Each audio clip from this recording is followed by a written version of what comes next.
ओम नमः शिवाय। जय जगन्नाथ। एप्रिल 14 तारिख रे आमर महाविषुव संक्रांति बा पणा संक्रांति पड़ुअछि। आपण याको बहुत बहुत बहुत भाव उपभोग करी आपण मजा नियंतु। मोर एतिकी भगवान का निकट रे प्रार्थना आउ आपण को शुभकामना। पणा संक्रांति रे आमे साधारणतः ओडियार परंपरा अनुसार छतुआ प्रस्तुत करे बा विभिन्न स्थान रे अभड़ा पानी भी प्रस्तुत करा जाए। हमर छतुआ चाउल गहम मुग बुट बाजरा मांडिया भी जने जने पकांती। एमती आमर केते गुड़िए भाजी ताकू छतुआ प्रस्तुत करा जाए। ताधीरे कदली गुड़ अदा मरीच नड़िया यहीपरि भाव पणा हुए।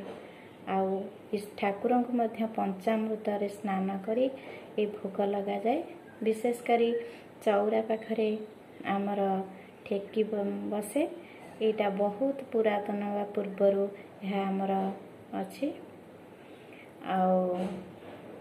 आपण पणा विभिन्न प्रकार प्रस्तुत करा जाए। आपण तरबुज पणा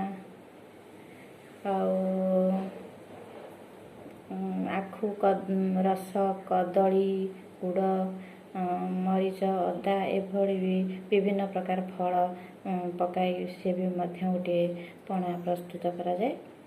आपण जो भली भाव जहाँ को जेपरी भी भल लगे आपण प्रत फुटी जने जने पणा करी पियंती। हेले विशेषकर आमर छतुआ होची विख्यात प्रख्यात यही ओडिया बासी मानकर। तेणुकरी आपण से छतुआ को खाई मजा नियंतु। मोर एतिक मात्र ईश्वर निकट रे प्रार्थना समस्ते भलरे रहंतु सुख शांति समृद्धि देश है। यह ही मोर प्रार्थना।